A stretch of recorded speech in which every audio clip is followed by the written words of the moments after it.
क्योंकि हमने 1.5 घंटा लेट चल रहे हैं, तो सबका धन्यवाद। कई मुद्दों पे यहाँ पे बातचीत हुई और बहुत दिन से यहाँ के इशू चले हुए थे। कई बार यहाँ पे धरने प्रदर्शन हुए, प्रशासन डराने धमकाने का काम करता रहा, चाहे वो आलू का इशू हो या टोल का इशू हो। देखो प्रशासन इस तरह की हरकत ना करे।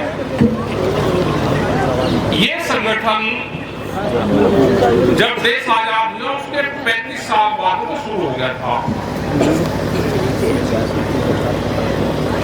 और जब से निरंतर इससे बड़ा कोई संगठन भी नहीं जो पिछले 40 साल से चला हुआ। आप में इसकी विचारधारा को खत्म कर सकते हैं। ये तो पार्टी है, आती रहेगी जाती रहेगी, अपनी विचारधारा लेकर आती रहेगी, अधिकारी पे पुलिस प्रशासन पे अपना रोब झाड़ती रहेगी, अपनी पॉलिसी लगाती रहेगी। ये नहीं कि जो वो कहेंगे आप उसी पुलिस पे चलोगे या जनता बिल्कुल बेवकूफ है, कुछ जानती नहीं, ये सब जानती है। किस तरह से यहाँ पे चुनाव हो रहा है, उसकी धांधली हो रही है, वो भी जानती है। क्या देश में लोकतंत्र है, ये सब जानता है। कैसे अभी सोसाइटी के चुनाव हुए, प्रमुख के चुनाव हुए, कैसे आपने विधानसभा के चुनाव करे। आप उन पॉलिटिकल सिस्टम के साथ में खुशी करो, क्योंकि जब चुनाव के लिए बोलते ही नहीं तो भाई जनता ने तो ठेका ठा नहीं रखा। विपक्षों पे एक लाठी से लिए इसका बोला नहीं और सत्ता हमारी आ जाए। अपने संगठन को तो ध्यान, किसान मजदूर आदिवासी, यहाँ पे आदिवासी नहीं है लेकिन पूरे देश भर में आदिवासियों के भी आंदोलन चले हुए हैं। सबसे जबरदस्त आंदोलन तो वही चलाते हैं, हम उनके मूवमेंट में भी जाते हैं। ये चाहते हैं कि पॉलिसी लाके आपकी जमीनों की खरीद कर ले। अभी का समझ लो कि सरकार की क्या पॉलिसी है। आपको फसलों के दाम नहीं देंगे, हम अपनी फसलें दिन के उजाले में नहीं बेच पाते, और जमीन अगर बेचनी हो तो रात के अंधेरे में बिकती है। जमीन के भाव बढ़े हैं तो इसका मतलब जमीन किसान की जाएगी। जैसे जैसे भाव बढ़ेंगे व्यापारी की नजरें आपकी जमीन को होगी, वो जमीन इकट्ठा कर रहे। हाईवे की सब जमीनें चली गई। आप सब ये कह रहे हैं कि हाईवे की जमीन बहुत महंगी। भाई खेती नहीं हो रही, खेती नहीं हो रही तो वो जमीन का कर क्या रहे हैं। कोई भी व्यापार करके वो जमीन खरीदता है, तो आपकी समझ में नहीं आई क्या? ये व्यापार करके डॉक्टर बढ़ के फैक्ट्री लगा के वो बाद में जमीन खरीद रहा खेती की। तो इसका मतलब ये है कि आने वाले टाइम पे खेती की जमीनें का कुछ न कुछ मुकरदार जरूर है, और आपके पास में जमीनें हैं, आप उसको बेचना चाह रहे हैं। कर्जा सरकारें कह रही है कर्जा ले लो, अपना काम कर्जे से चलाओ। कर्जे से चलेगा फसल आपकी बिकेगी नहीं, कर्जा होगा तो जमीन बिकेगी। ये सरकार के ने सोच लिया। भाई आंदोलन के लिए तैयार रहना पड़ेगा, बगैर संगठित हुए काम चलेगा नहीं। अब ये चेन्नई कमेटी की रिपोर्ट आई, चेन्नई जो मेंबर पार्लियामेंट है पंजाब में, उनकी कमेटी बनी थी। जैसे स्वामीनाथन कमेटी बनी ऐसे एक उसकी कमेटी बनी, उसने अपनी रिपोर्ट दी है। उसमें सत्ता पक्ष और विपक्ष के दोनों लोग उसमें थे। मेंबर पार्लियामेंट उसमें 30-35 के आसपास रहे। उसमें सिफारिश करी गई है कि देश में एमएसपी गारंटी कानून को प्रभावित किया जाए। आपने देखा होगा कि ये सरकारी मंडी है, बिल्डिंग सरकार ने बना के दी, यहाँ पे ऑफिस बना कर दिया, अधिकारी कर्मचारी यहाँ पे नियुक्त करे। सरकारी मंडी में ही सरकारी जो एमएसपी है उसके नीचे पे खरीद होती है। क्यों होती है भाई मंडी में तो खरीद किसान की, अगर किसी व्यापारी को व्यापार करना है तो कानून बना दो, एमएसपी से कम पे कोई खरीद देश में नहीं होगी। ये एक बड़ी लड़ाई है। बिहार में तो और भी बुरा हाल कर दिया। बिहार में तो वहां पे बाजार समिति मंडी को बोलते हैं, वो पूरी खत्म कर दी। और वहां पे हालात ये हो गए कि 800 से 1200-1300 रुपए क्विंटल धान की खरीद होती है। मक्का भी वहां पे 1400 से 1600 रुपए क्विंटल, 16 रुपए किलो। सूरजमुखी का यही हाल है, गन्ने का यही हाल है, गेहूं का भी 1600-1800 रुपए किलो क्विंटल। अकेले बिहार को लाखों करोड़ रुपया अगर पूरा उनका लगा तो 1 लाख करोड़ रुपए का नुकसान है एमएसपी से नीचे बेचने में। बिहार के लोग क्यों मजदूर बन गए? बिहार में कहते हैं जी वहां तो मजदूर है, मजदूर नहीं किसान है वहां के, हमारे से बड़े किसान है वो। उन्हें छोड़ जाए तो वे मजदूर बनेंगे या वे वहां का अधिकारी वो बन गए, पढ़ाई को लगे। 20-25 साल में ये प्रदेश भी लेबर प्रदेश हो जाएगा। बिहार जैसे हालात आपके भी हो जाएंगे। जैसे इन्होंने पॉलिसी लेकर आए कि लेबर एक्ट में संशोधन कर दिया। यहाँ पे बिजली के कर्मचारी आंदोलन कर रहे थे तो उस पर वो लगाते कि आप आंदोलन कर ही नहीं सकते, कानून बना दिया। ये क्या है? ये है कि पूरा सिस्टम प्राइवेट सिस्टम में जाएगा। लेबर बनेंगे, एग्रीकल्चर से गांव से लेबर निकल कर आएगी, बड़ी बड़ी इंडस्ट्री में वे काम करेंगे। ये देश चुना गया है कि इस देश में खेती ना करी जाए और चाइना के कंपटीशन में एक देश ऐसा हो जहां आपकी जनसंख्या ज्यादा हो तो यूएसए, यूरोपियन जितने भी कंट्री हैं उन सबका टारगेट भारत है। और ये भारत एग्रीकल्चर के लिए नहीं है, ये भारत है लेबर कंट्री के लिए। ये होगा आपके यहाँ पे। अपनी जमीन बचानी है तो आंदोलन करने पड़ेंगे। आज से 50-55 साल पहले अमेरिका भी हमारे जैसा देश था। वहां पे छोटी इंडस्ट्री थी, छोटी इंडस्ट्री वहां पे गांवों में लगी हुई थी, डेयरी फार्मिंग थी, वहां पे आटे के छोटे वहां पे मिल थे, ऐसे ही धान कूटने मशीनें थी, गुड़ बनने वाले कल्लू वहां पे थे। आज वहां पर सब कुछ खत्म हो गया, बड़ी कंपनी ने अपना कब्जा वहां पर कर लिया। यही हाल 40-50 साल में आपको हो जाएगा। देखो अपनी जमीन, फसल और नस्ल बचानी है तो संगठित होना पड़ेगा। लड़ाई जमीन की है, लड़ाई फसलों की है। जिस आदमी ने 30 साल अपनी जमीन 2050 तक बचा ली वो सर्वाइव करेगा। और भाई जिसने बेच दिए, अगर हमारे बाप दादा बेचते थे तो आप क्या करते? इसे बचा कर रखो। संघर्ष बहुत होंगे।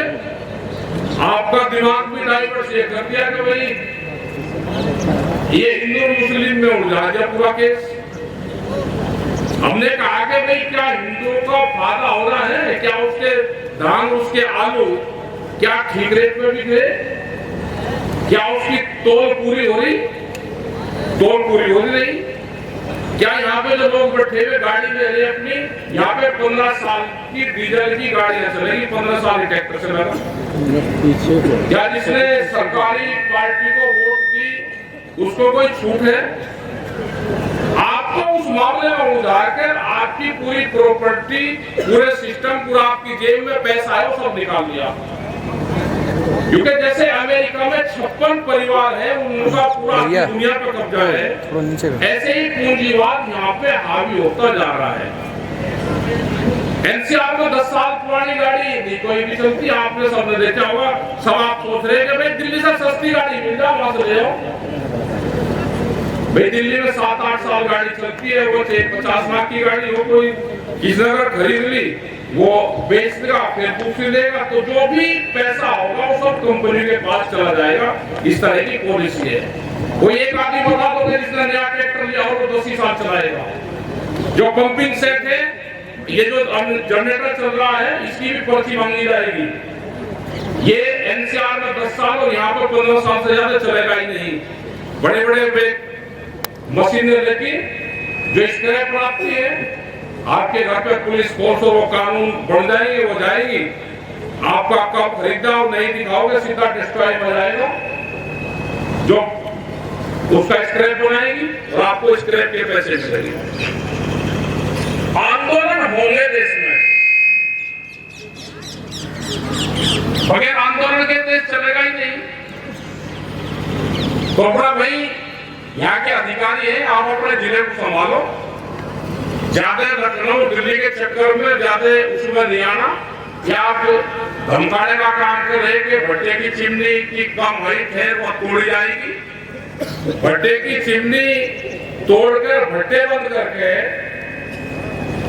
आप भाई चलाकर तोड़ के जरूर अपना काम करें। लेकिन ये लोग फिर आएंगे चारों तरफ से यहाँ पे, तो फिर पूरा काम कानून से ही होगा, क्योंकि पुलिस और प्रशासन की भी एक गाड़ी का भी इंश्योरेंस नहीं है। जरा जनता जब आपसे देखना शुरू करेगी कि अपनी गाड़ी का इंश्योरेंस दिखा दो। अगर हम कोई बात नहीं कह रहे तो अपने दिमाग में ये चीज लगा लो कि पुलिस और फोर्स का और एसडीएम जिस गाड़ी में डीएम चलते हैं, एक भी गाड़ी का इंश्योरेंस नहीं है। वैसे ही आप वो कर रहे हो, तो हुनर सबको पता है। वे लोग और होंगे जिनको आप दबाने का काम करते होंगे। आप भट्टे और कोल्ड स्टोर आप दूसरे के तोड़ना, किसी के जो सरकारी पार्टी में जो आपने ठेका ले लिया कि इसको शामिल करवा देंगे, आप उनके तोड़ना। किसान संगठन की तरफ को देखने की भी हिम्मत मत करना। काम हमें भी कुछ नहीं है, काम हमको भी कुछ नहीं है। ना हमारे धमकाने का काम करो, ना धमकाने का काम करो, आप अपना काम करो। आपको वोट नहीं गिरने देनी, आप मत गिरने दो। हमने कोई ठेका नहीं ले रखा किसी का, लेकिन हमारे लोगों को तंग करोगे, किसान को, गांव गरीब को तंग करोगे, तो भाई आंदोलन आपको झेलना पड़ेगा। जिसके शादी होने मना उसी के बाहर ठीक लगे, जो भी विभाग तंग करेगा टेंट उसी के बाहर बढ़ेगा। हमको भी नीचे जमीन में सोने की आदत बहुत पड़ेगी। भाई बिजली गर्मी होगी तो बिजली भी आपकी लेंगे, हम कहां से लेंगे। अगर आपके घर में बिजली चलेगी तो भाई हमारा कूलर में भी चलेगी। तो अपना ज्यादा पंगे लेने की जरूरत नहीं है, आप अपना काम करो। यहाँ के कुछ इशू हैं, जो गंगा नदी कटाव करती है, उसमें जो ठोकर लगने का काम है वो करो। बहुत जमीनें कट रही। यहाँ पे आलू की भराई मतलब रेट दोगे तो 10-10 किलो, 6, 7, 8 और 10 किलो आप ज्यादा आलू लोगे, कम पैसे उसके दोगे, तो ऐसी लूट मचाई थोड़ा चलेगी। ये सारी चीज आपकी चलेगी। तो ये बहुत से इशू हैं, बहुत से जमीनों पे, किसान की जमीन पे यहाँ पे कुछ कागज दिए कुछ महिलाओं ने कि हमारी जमीनों पे कब्जे करवा दिए। क्या जो पॉलिटिकल पार्टी के लोग हैं वे जमीनों पे कब्जे कर रहे, प्रशासन कुछ नहीं करेगा। किसी गरीब की जमीन पे कोई अगर उसकी जमीन सड़क पर आ गई तो उस पर कब्जा कर लिया जाएगा। तो अधिकारी से जो कमेटी के लोग हैं वे अगले हफ्ते में सारे मुद्दों पर लेकर बातचीत कर लेंगे और इसका समाधान निकालो। हमारी लड़ाई भारत सरकार से है, जो उसके इशू है हमारे, वो हमारे संघर्ष चल रहे। पंजाब में चला हुआ है, दूसरी जगह भी चल रहा है। कल भी 21 तारीख की एसकेएम की मीटिंग है, उसमें मुद्दे तय हो सकते हैं कुछ। और ट्रैक्टर बात ही के ट्रैक्टर को कुछ लोग ट्रैक्टर भाई जनवरी में चलेंगे, एसकेएम का निर्णय आ सकता है, तो ध्यान रख लेना। अगर 26 तारीख का आया या किसी भी दिन का तो ट्रैक्टर मार्च होंगे, रोकने का कोशिश ना करना, ना ज्यादा पंगेबाजी में पड़ना। जहाँ जहाँ ट्रैक्टर मार्च होते हैं, आपने देखा होगा कि 4-5 दिन पहले इंग्लैंड में हुए, तो वहां के लोगों ने पुष्प बरसा गए उसके ऊपर।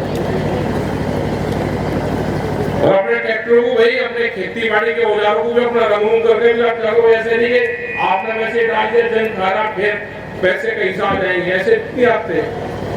जो अपने औजारों को, पशुओं को ठीक रखेगा, हम उसको सम्मानित करने का काम भी करेंगे। जो आदमी नशा छोड़ेगा, और खास करके जो संगठन में लोग आ रहे, ये तो ये करो भाई, प्रधानमंत्री जी ने कहा कि आमदनी दुगनी कर देंगे, नशा आप छोड़ दीजिए तो आमदनी दुगनी कहां से हो जाएगी? सारे पैसे एवरेज अगर लगाओगे तो नशे पे बहुत पैसे जा रहे हैं, आमदनी दोगुनी होगी। जब आप जूस, नेचुरल फल फ्रूट खाओगे तो किसान की आमदनी बढ़ेगी, आप कोल्ड ड्रिंक पियोगे तो कंपनी की आमदनी बढ़ेगी। भाई मोटे अनाज का इस्तेमाल करो तो किसान की आमदनी बढ़ेगी, आप फास्ट फूड खाओगे तो कंपनी की आमदनी बढ़ेगी। तो ये चीजें छोड़ो, मोटे अनाजों का इस्तेमाल करो, उससे बीमारी भी ठीक रहती है। और भाई नशा पत्ती भी छोड़ने का काम करो। बहुत नशा, ये जो गुटखा है ना, ये पता नहीं कितनी तरीके से क्या इसमें स्वाद आ रहा है। तो इसको नशे का जो खास करके जब उसको मेंबरशिप दो तो भाई नशा मुक्त भारत, नशा मुक्त हमारा जिला, ये बढ़ाने का काम करो। नशा मुक्त घर, तो ये बढ़ाने का काम करो। आंदोलन आपके चलते रहेंगे, अधिकारियों से बैठ के वार्ता करने का काम करो। लिखित में उनको जो भी इसमें है लिखित में दो। यहाँ पे सारी टीम हमारी काम कर रही है, बढ़िया अपना करते रहो, अधिकारी से बातचीत करते रहो, जो भी बड़ी इशू कोई होंगे उसको बताना, उसमें आगे भी बात करेंगे। आपने बात को सुना क्योंकि टाइम भी बहुत हो गया। आपका सबका धन्यवाद। जय हिंद, जय भारत, जय जवान।